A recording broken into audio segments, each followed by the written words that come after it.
8월 7일 월요일입니다. 예레미야 16장 1절로 13절 말씀. 여호와의 말씀이 또 내게 임하여 이르시되 너는 이 땅에서 아내를 맞이하지 말며 자녀를 두지 말지니라. 이곳에서 낳은 자녀와 이 땅에서 그들을 해산한 어머니와 그들을 낳은 아버지에 대하여 여호와께서 이와 같이 말씀하시오니 그들은 독한 병으로 죽어도 아무도 슬퍼하지 않을 것이며 묻어주지 않아 지면의 분토와 같을 것이며 칼과 기근에 망하고 그 시체는 공중의 새와 땅의 짐승의 밥이 되리라. 여호와께서 이와 같이 말씀하시되 조상집에 들어가지 말라. 가서 통곡하지 말며 그들을 위하여 애곡하지 말라. 내가 이 백성에게서 나의 평강을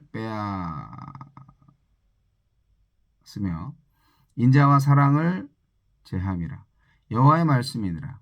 큰 자든지 작은 자든지 이 땅에서 죽으리니 그들이 매장되지 못할 것이며 그들을 위하여 애곡하는 자도 없겠고 자기 몸을 베거나 머리털을 미는 자도 없을 것이며 그 죽은 자로 말미암아 슬퍼하는 자와 떡을 떼며 위로하는 자가 없을 것이며 그들의 아버지나 어머니의 상사를 위하여 위로의 잔을 그들에게 마시게 할 자가 없으리라. 너는 잔치집에 들어가서 그들과 함께 앉아 먹거나 마시지 말라. 만군의 여호와 이스라엘의 하나님께서 이와 같이 말씀하시느라. 보라, 기뻐하는 소리와 즐거워하는 소리와 신랑의 소리와 신부의 소리를 내가 내 목전 내 시대에 이곳에서 끊어지게 하리라. 내가 이 모든 말로 백성에게 말할 때 그들이 내게 묻기를 여호와께서 우리에게 이 모든 큰 재앙을 선포하심은 어찌 됨이며 우리의 죄악은 무엇이며 우리가 우리 하나님 여호와께 범한 죄는 무엇이냐 하거든. 너는 그들에게 대답하기를 여호와께서 말씀하시되 너희 조상들이 나를 버리고 다른 신들을 따라서 그들을 섬기며 그들에게 절하고 나를 버려 내 율법을 지키지 아니하였음이라. 너희가 너희 조상들보다 더욱 악을 행하였도다. 보라, 너희가 각기 악한 마음의 완악함을 따라 행하고 나에게 순종하지 아니하였으므로 내가 너희를 이 땅에서 쫓아내어 너희와 너희 조상들이 알지 못하던 땅에 이르게 할 것이라. 너희가 거기서 주야로 다른 신들을 섬기리니 이는 내가 너희에게 은혜를 베풀지 아니함이라 하셨다 하라.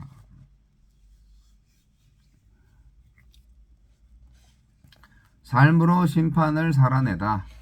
하나님은 선지자에게 사회적 단죄를 경험하면서 직접 살아내는 삶을 통해서 심판의 메시지를 대언하게 하십니다.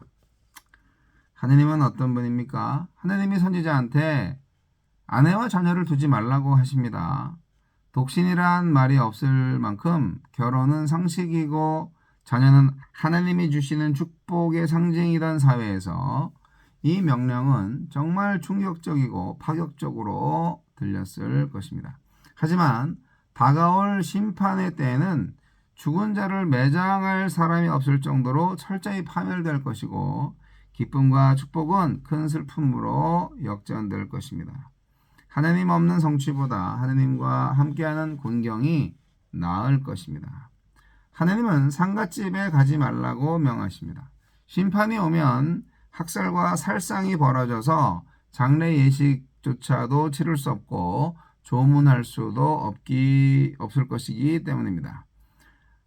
하나님의 인자와 사랑과 평강이 사라진 관계 속에서는 위로할 자도 애통할 자도 공감할 자도 없고 그저 죽음만 가능할 뿐입니다. 하나님은 잔치집에도 가지 말라고 하십니다. 심판이 오면 기쁨이 가득한 잔치는 사라지고 없습니다. 하나된 가정도 자녀도 미래도 없고 단절과 고립만 남습니다. 그 누구보다 하나됨을 기뻐하시며 보시기에 좋다고 환호하시던 분이시지만 심판의 때가 이르면 하나됨의 기쁨은 어디에도 없을 것입니다. 우리에게 주시는 교훈은 무엇입니까? 인간의 삶은 결혼에서 비롯된 출산에서 시작하여 장래로 마무리됩니다. 시작과 끝의 모든 여정에 하느님의 말씀도 축복도 임재도 없는 상태를 선지자의 부재의 상태로 상징적으로 나타내십니다. 교만한 인간은 스스로 옳은 길을 찾을 수 있다고 그렇게 생각을 하지만 하나님 없는 길의 끝은 멸망과 죽음뿐입니다. 하나님과의 언약을 저버리고 이방신을 쫓은 이스라엘, 음행한 이스라엘이 대대로 죄를 반복하다가 결국 회개할 기회마저 거절하고 심판에 이르고 맙니다. 진리신 하나님을 따르지 않고 완악한 마음을 따라가더니 결국 하나님과의 관계에서 누리는 은혜를 모조리 상실하고 맙니다. 다 하고 싶은 대로 내버려 두는 것, 그것이 바로 하나님의 심판입니다. 주여, 삶을 통해 하나님의 말씀이 선명하게 드러나게 하소서. 예레미야는 참 선지자 중에 선지자인데 불쌍하죠. 네. 예레미야가 예언자로서 하나님으로부터 소명을 받는 바로 그 순간부터 그는 하나님의 말씀을 전해야 했습니다. 그런데 문제는 전하고 싶은 말씀도 있지만 그 말씀을 자신이 스스로 결정해서는 안 되는 거죠.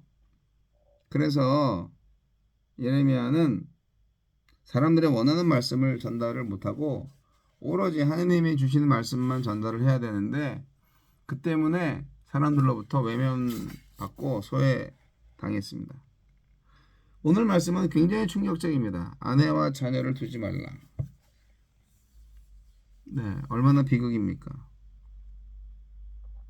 예레미야에게는 가정이 허락되지 않은 거예요. 평생 아내와 자녀를 갖는 것을 허락하지 않으셨습니다.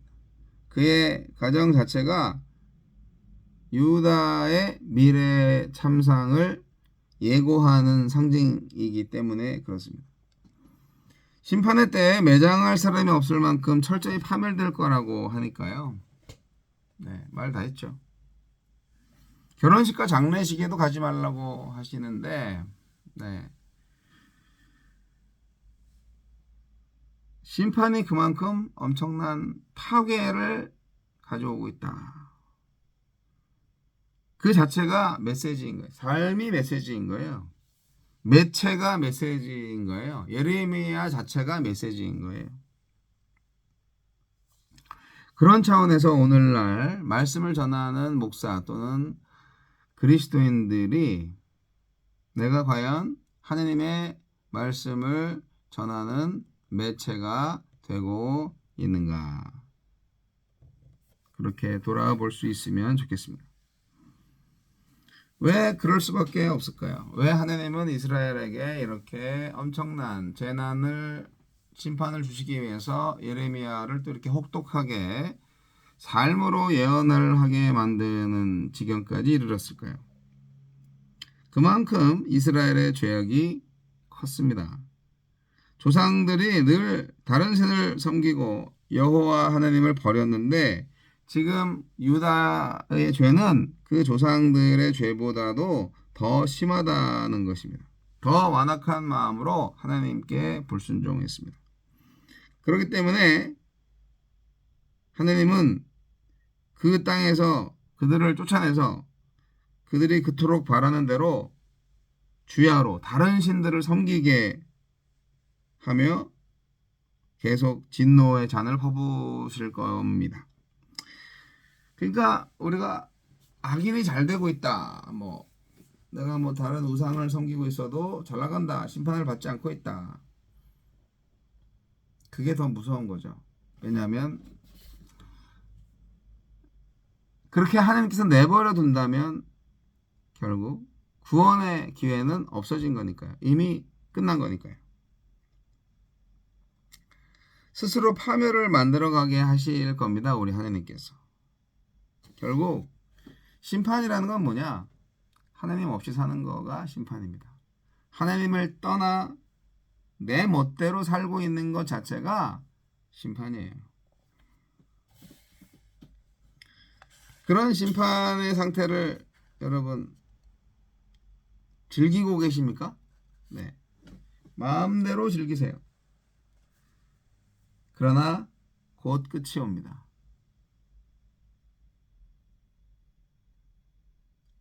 예레미야 시대의 끝이 온 것처럼 우리 시대도 끝이 옵니다. 최소한 죽어서 지옥에 가겠죠. 하나님의 심판을 우리는 너무 가볍게 생각하는 경향이 있습니다. 무섭지 않다고요? 사랑의 하나님만 생각을 하신다고요? 네, 착각입니다. 은혜가 사라진 시대를 살고 계시는지 돌아보시기 바랍니다. 하나님의 은혜가 사라지면 어떤 일이 발생하는지 한번 생각해 보시기 바랍니다. 이 시대는 어떻게 보면은 말씀이 정말 난무하고 명설교들이 많이 있다고 생각하지만 진정으로 하나님의 말씀이 부재한 것은 아닌지 돌아볼 필요가 있습니다.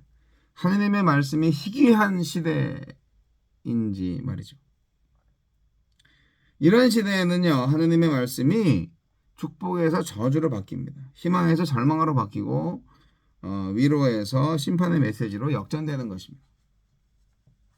생육하고 번성하라? 이거는 이제 시대의 착오적인 심판의 메시지로 바뀌어야 되기 때문에 말도 안 되는 말이 되는 거죠. 이런 시대가 온다면 정말 파멸이죠. 근데 문제는요, 오늘날 우리 대한민국 가장 큰 문제가 그거 아닙니까?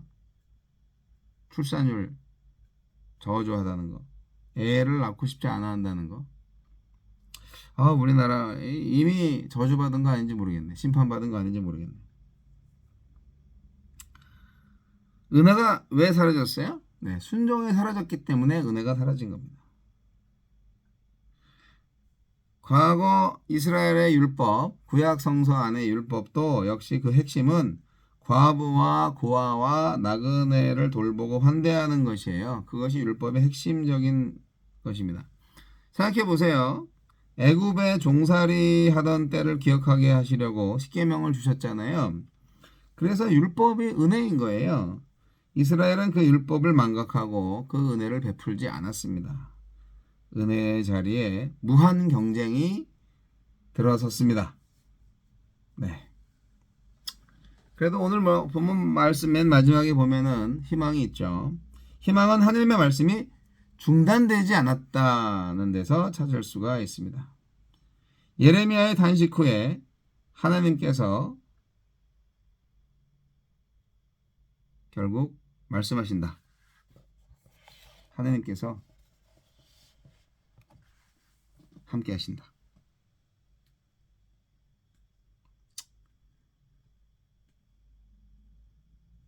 하나님의 말씀조차 사라진 시대가 오기 전에 어디서부터 어떻게 잘못됐는지 생각을 해야 합니다.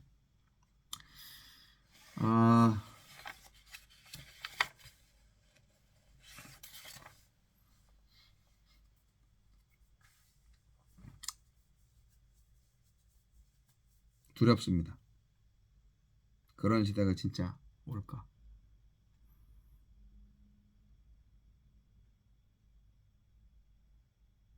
저는 딸이 둘이 있는데 은혜의 시대에 살았던 것 같습니다. 근데 오늘날의 심판의 시대를 살고 있는 건 아닌지, 네, 그런 것 같아서 아주 우울하고 두렵기도 합니다. 열심히 살아야지 하는데 도대체 뭐에 열심히 사는 거지? 저도 많이 반성하고 회개합니다. 하나님의 말씀에 다시 귀 기울일 수 있는 예레미야의 선지자적 소명을 회복하고 싶습니다.